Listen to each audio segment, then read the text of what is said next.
Greetings, Bethel Christian Fellowship. I'm Eirik Rasmussen. I'm a supported missionary from you guys, and my wife Bethany and I and our daughter Leslie have been here in Minnesota waiting for restrictions to lift so that we can go visit churches. But God's been good during this time. We've actually raised almost all of our minimum almost all of our minimum support for going, and so we're excited about that.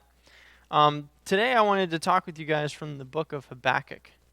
And the book of Habakkuk is an interesting book because Habakkuk is crying out to God and saying, God, don't you see what's going on in the world? And it's almost like he's, if you've ever been on a road trip with a kid, and the question that's always asked is, how much longer, how much further, are we there yet? And Habakkuk is crying out and he's saying something similar. He's saying, how long do I need to cry out to you, God?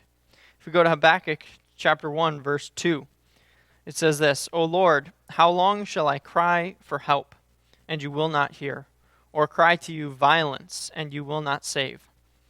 Why do you make me see iniquity, and why do you look idly at wrong? Destruction and violence are before me, strife and contention arise. So the law is paralyzed, and justice never goes forth. For the wicked surround the righteous, so justice goes forth perverted. So Habakkuk is crying out. He's saying, God, what is going on? How can you allow all this to happen? And I love the book of Habakkuk because you basically walk with Habakkuk through this crisis of conscience almost, where he's having a crisis of faith, and he's working from, God, I don't even know if you know what you're doing, to the place where at the end he's saying, you know what, even if everything fails, even if everything falls apart, I'm going to continue to worship God. And God reveals things to him about his plan during that time. He reveals to Habakkuk that even though things might look completely out of control to you, I'm still on the throne, I'm still in control, my justice will go forth. And even though I'm not going to act in the way that you think I should act, I'm not going to carry things out the way that you think I should carry them out, he's got a surprise ending. And at the end of the book, Habakkuk, after seeing God's power, after seeing God's might and saying, man, I can't even wrap my mind around you, he's able to say, I will rejoice in the Lord my God. Even if everything else fails, I'm going to rejoice in you.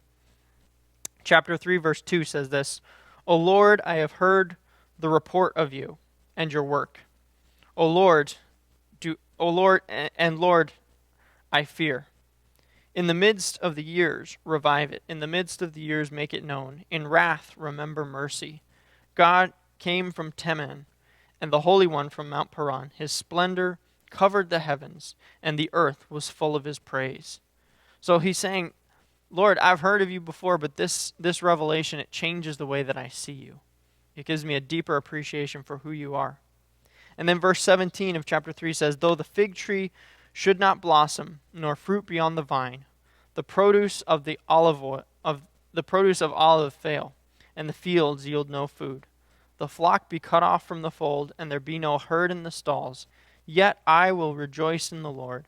I will take joy in the God of my salvation. God, the Lord, is my strength.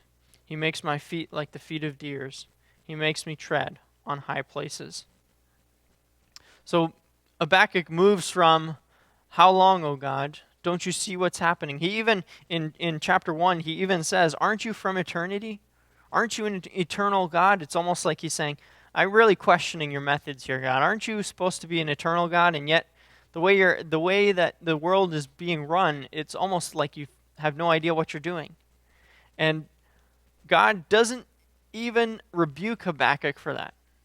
In fact, it's almost like he just kind of ignores it. He just says, okay, well, if that's what you think, here, let me give you a little bit of my plan. Let me show you a little bit of what I'm up to. And at the end, Habakkuk has been turned from questioning God to rejoicing in God. And from questioning God because of circumstances to saying, no matter what the circumstances, I'm going to rejoice in you. Even if, as he says there in verses 17 through 19, even if everything in Israel, everything in Judah collapsed, I would still rejoice in you because I know the faithfulness of God. I know that you're trustworthy. So I'm going to trust you despite my circumstances. So church, I'd invite us also, even though things are difficult, even though we don't understand what God is up to find that place of trusting in God in spite of our circumstances, not because of our circumstances, but in spite of them, and saying, God, I don't understand what you're up to. I don't understand how you're going to work, but I understand that you are good, and I'm going to hang on to that. I love Oswald Chambers. One time they got some horrible news, and his wife came to him and said, what do you think God will do? And Oswald Chambers answered her with one of the most, I think, profound statements. He said, I don't know what God will do, but I know who God is, and that is enough. I don't know what God will do, but I know who God is, and that is enough. And church, we need to make that our statement, that even during difficult times, even during times of social unrest, of injustice being exposed, that we be watching, that we be waiting, that we be remembering, but overall just remembering God is good. And even if we don't understand the circumstances of our time, we can understand that he is good, he is up to something, and we can rejoice in him no matter what. Thank you, church. God bless you guys.